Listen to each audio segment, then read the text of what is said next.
Então aproveita aí, no texto 4, ao lado esquerdo do seu livro, você tem Pedro repreendido por causa do Evangelho. Parece um paradoxo.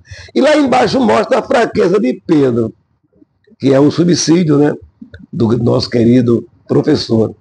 Então o texto 4 ele fala sobre a repreensão a Pedro por causa do Evangelho. Gálatas capítulo 2, versículo 11 ao versículo 14.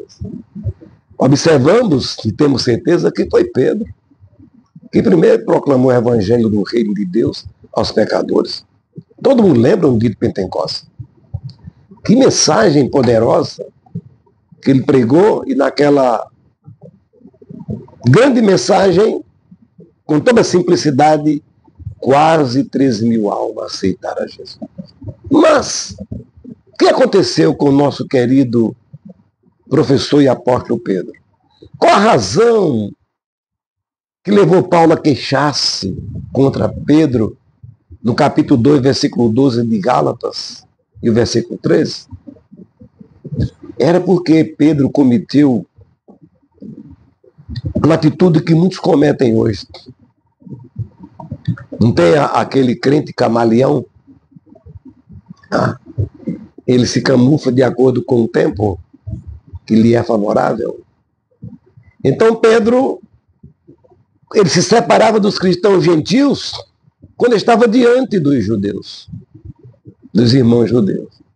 E assim, o apóstolo Paulo viu que as coisas não eram boas. Até mesmo o amigo companheiro de ministério, Barnabé, né? Aquele preparo que foi levado pela dissimulação de Pedro e dos demais judeus. E Barnabé tinha um preparo muito grande.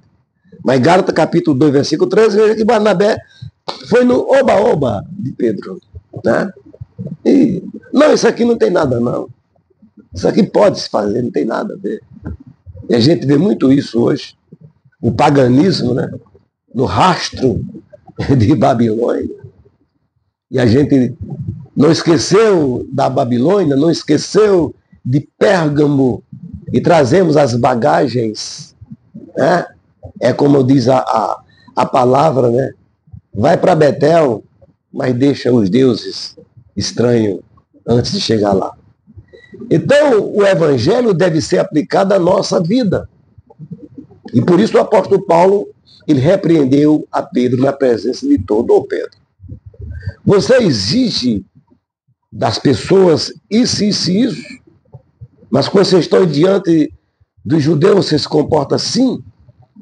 Então, o fato ocorrido entre Pedro e Paulo não indicava, ou não indica, e não há algo que diga que eles pecaram. Ou que eles pecou, ou que Pedro pecou. Os cristãos devem ser sempre corrigidos em público. Hoje não, né? Hoje, de tanto a igreja se atrelar à política e querer ganhar os céus através do verde e amarelo e o verde das Forças Armadas, que nós estamos vendo aí a catástrofe de uma fé deteriorada e corrompida. O salmista disse: elevo meus olhos para o monte. De onde me virá o socorro? Não é dos deuses que estão ali, mas é do Senhor que fez o céu e a terra. Então, devia ser corrigido em público, mas hoje não. Há uma proibição de você chamar um obreiro, um membro em público, porque eles vão entrar na justiça, porque nós abrimos a porta para ele. Mas Paulo teve coragem, como homem de Deus, e agiu de maneira em defesa do Evangelho. Tá? Porque o Evangelho não pode perder o seu teor. Não, ele tem que ter a sua performance mantida e não deve ser de acordo com o eu penso e como eu quero.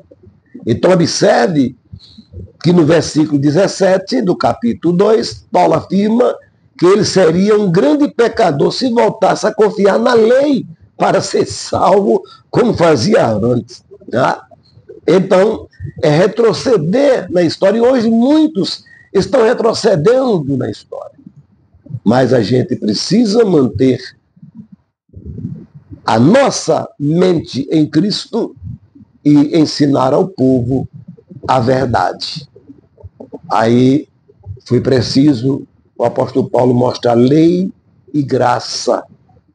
E diz o saudoso pastor José Apolônio, grande homem, historiador. Eu tenho um livro deles ainda, Escola Bíblica Dominical, lá em Campina Grande. Sou paraibano e aprendi muito com José Apolônio. E através dele eu conheci o irmão dele.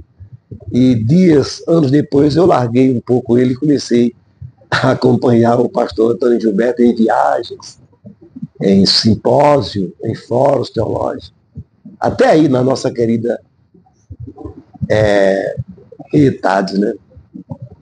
Então, ele diz que a salvação provém de Deus.